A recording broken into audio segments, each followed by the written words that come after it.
बच्चों, आज हम पढ़ेंगे मोललता, मोलरता और मोल प्रभाज के बारे में। सबसे पहले हम पढ़ेंगे मोलरता। मोलरता किसी विलयन के 1 लीटर में उपस्थित विलेय के मोलों की संख्या को कहा जाता है। इसका मात्रक मोल पर लीटर होता है। विलेय के मोलों की संख्या बटे विलयन का लीटर में आयतन। यहाँ पर मोलरता को हम इस कैपिटल M से डिनोट करते हैं।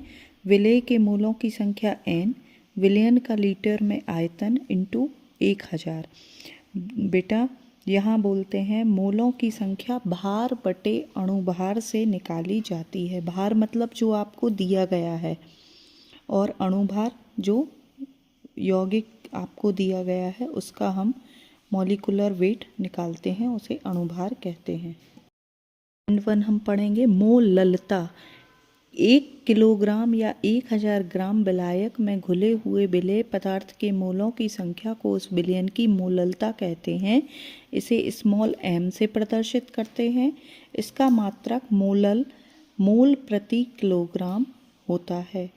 मोलरता क्या होगी? विलेय के मोलों की संख्या बटे विलायक का द्रव्यमान ग्राम में इंटू 1000।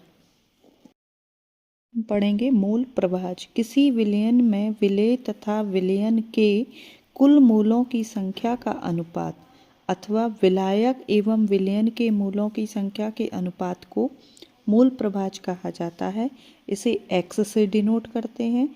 माना विलयन में कोई 2 घटक A और B हैं जिनके मोलों की संख्या Na व Nb है। यदि हमें A का मोल प्रभाज निकालना है तो हम XA बराबर Na upon Na plus Nv से निकालेंगे। यदि हमें B का मोल प्रभाज निकालना है तो XB बराबर Nb upon Na plus Nb से निकालते हैं। ये बच्चों मोलरता और मोललता में अंतर। मोललता और मोलरता में पहला अंतर हम इसकी परिभाषा को ही लेते हैं। मोलरता प्रति लीटर विलयन में घुले हुए विलेय के मोलों की संख्या कहलाती है, जबकि मोललता प्रति किलोग्राम विलायक में घुले हुए विलेय के मोलों की संख्या कहलाती है। बच्चों, इस चीज़ में ज़्यादा कन्फ्यूज़न होता है कि मोललता क्या है और मोलरता क्या है, तो मैं आपको एक छोटी सी ट्रिक के माध्यम से बता देती हूँ। मोलरता इसमें आ रहा है लरता, और मोललता में लास्ट वर्ड आप देखेंगे तो क्या आ रहा है? लता। लता क्या है? एक लड़की का नाम है, और लड़की का यदि हम वजन करेंगे तो वो हमेशा किलोग्राम में ही करेंगे, ना कि लीटर में। तो आप इस ट्रिक से याद रख सकते हैं, लता मतलब किलोग्राम। अंतर हम पढ़ेंगे। मोलरता को हम कैपिटल M से डिनोट करते हैं, जहाँ पर N अपॉन V N विलेय के मोलों की संख्या है और V विलयन का आयतन है लीटर में। मोललता को हम स्मॉल m से डिनोट करेंगे, जहाँ स्मॉल n अपॉन W, जहाँ n विलेय के मोलों की संख्या है और W विलायक का द्रव्यमान है किलोग्राम में। अंतर जो है वो हमारा डिपेंड करता है टेम्परेचर पर। मोलरता तापमान पर निर्भर करती है क्योंकि विलयन का आयतन ताप के साथ बदल जाएगा, जबकि मोललता तापमान पर निर्भर नहीं करती क्योंकि यह द्रव्यमान तापमान से स्वतंत्र होता है, मतलब इसका द्रव्यमान पर कोई प्रभाव नहीं पड़ता। अंतर जो है वो है प्राथमिकता का। मोललता की तुलना में कम प्राथमिकता दी जाती है क्योंकि यह तापमान के साथ बदल जाता है, मतलब जैसे जैसे हम तापमान में अंतर लाएंगे वैसे वैसे विलयन की मोलरता बदलती जाएगी। मोललता ताप की तुलना हम मोलरता से करते हैं तो उसे अधिक प्राथमिकता दी जाती है क्योंकि यह तापमान से स्वतंत्र होती है, अर्थात मोललता जो है उस पर तापमान का कोई प्रभाव नहीं पड़ता, इसलिए इसे प्राथमिकता ज़्यादा दी जाती है। अब हम एक वीडियो के माध्यम से मोललता को समझेंगे।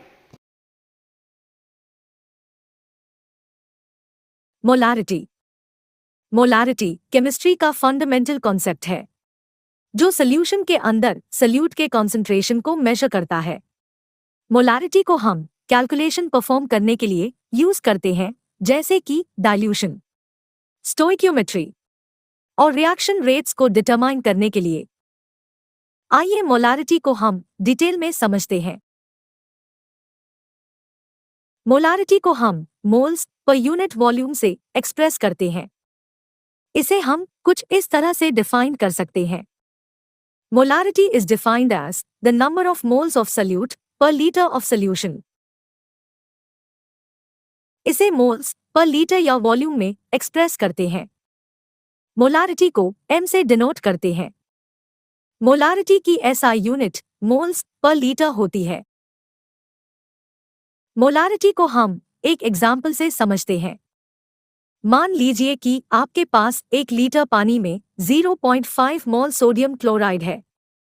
इसकी मोलारिटी यह होगी।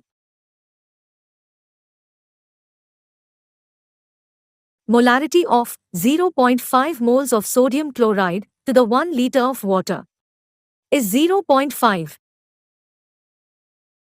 Molality. Molality एक important concept है जो केमिस्ट्री के various areas में यूज होता है, जैसे कि boiling point elevation, freezing point depression और colligative properties। आइए मोलालिटी को हम डिटेल में समझते हैं। मोलालिटी को हम मोल्स मास पर केजी से एक्सप्रेस कर सकते हैं। इसे हम कुछ इस तरह से डिफाइन कर सकते हैं। Molality is defined as the numbers of moles of solute per kilogram of solvent. इसे moles of solute per kilogram में एक्सप्रेस करते हैं। मोलारिटी को m से डिनोट करते हैं। मोलालिटी की SI unit moles of solute per kilogram होती है। मोलालिटी को हम एक एग्जाम्पल से समझते हैं। मान लीजिए कि आपके पास 1 किलोग्राम सॉल्वेंट में 0.5 मोल सॉल्ट है। इसकी मोलालिटी यह होगी। Molality of 0.5 moles of salt to the 1 kilogram of solvent is 0.5 mole kg। Mole fraction. Mole fraction को हम x से डिनोट करते हैं। ये डायमेंशनलेस क्वांटिटी केमिस्ट्री में यूज्ड होती है, जो कि सॉल्यूशन में एक कंपोनेंट के मोल्स को सभी कंपोनेंट के मोल्स को रेशियो में एक्सप्रेस करती है। ये किसी मिक्सचर में एक स्पेसिफिक कंपोनेंट के कॉन्सेंट्रेशन को बताती है। मोल फ्रैक्शन कॉलिगेटिव प्रॉपर्टीज के कैलकुलेशन, फेज इक्विलिब्रियम और आइडियल गैस बिहेवियर को समझने के लिए इंपॉर्टेंट है। इसे हम कुछ इस तरह से डिफाइन कर सकते हैं। Mole fraction is defined as the ratio of the number of moles of a specific component to the total number of moles in the solution. Mole fraction को हम एक एग्जाम्पल से समझते हैं। मान लीजिए कि आपके पास 2 मोल्स शुगर और 3 मोल्स वाटर का सॉल्यूशन है। सॉल्यूशन में शुगर के मोल फ्रैक्शन को जानने के लिए हम इसको फॉर्मूला में रखेंगे। Mole fraction of 2 moles of sugar to the total numbers of moles is 2/5.